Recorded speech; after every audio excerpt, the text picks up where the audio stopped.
Дали си имал контакт со лажен профил или знаеш некој што бил измамен преку социјалните мрежи? Па не баш, но знам луѓе кои што многу пати биле, како да кажам, фолонати од лажни профили на Инстаграм или по другите социјални мрежи. Да.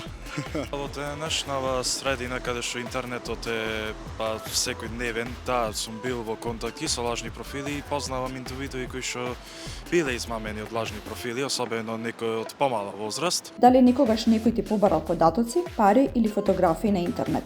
Не конкретно на Инстаграм, но на SMS знам дека многу се праќаат тие пораки каде што ти бараат пари всушност за подигнаш некој пакет. Прилично често се дешава по тие што се на социјални медиуми купи продај страни. Тоа е главен момент е таму. Најчесто се некои превари, ама се прилично мали. Нема на пример кола да продаде, туку е нешто помало. Како што спомнавте, фактички лични податоци и обично кредитни картички, адреси на живење или имейл адреси. На интернет не секој е тоа што вели дека е. Лажните профили може да изгледаат сосема реално, со крадени фотографии, измислено име, но нивната цел е да те измамат, да ги добијат твоите лични податоци и да се представуваат како тебе. Како препознаваш лажен профил? Што би те натерало да се посомневаш дека некој не е тоа што тврди дека е? Најпрво и најосновно нешто е кога не го познаваш ликот што е позади профилот. Ако останува збор за некои тие, да речеме тие да кажам места дека што се контактира главно со непознати луѓе, например, претходно спомнете купи продај места.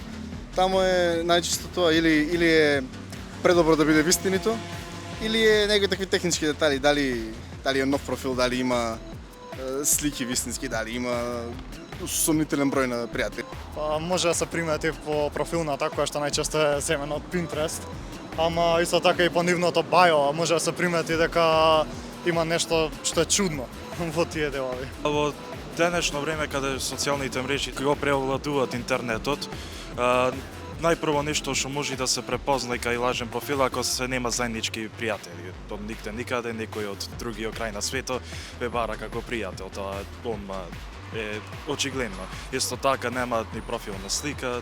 Лажните профили се користат за разни измами, како љубовни, финансиски па дури политички. Еве неколку знаци на сомнителен профил. Профилот е нов или има малку информации, премногу совршени фотографии, често украдени од други. Брзо бара доверба или лични информации. Те означува или те додава без да се познавате. Те контактира со порака која звучи чудно или итно. Например, ми треба помош или можеш ли да ми пратиш пари? Никогаш не споделувај лични податоци, како единствен матичен број, адреса или лозинги, интимни фотографии или банкарски информации преку пораки, дури ако мислиш дека зборуваш со пријател. Зошто мислиш дека некој би направил лажен профил и би се представувал како некој друг? Дремеш и досада, мислам дека е наједноставно е кога некој нема нешто попаметно или поглупо да прави, тоа го прави најчесто. Имаат три главни цели. Првата е финансиска, да украдат пари. Исто така имат и желбата го злоупотреба, тој што сакаат да го измамат не само за пари, општо да имат контрола врз некој.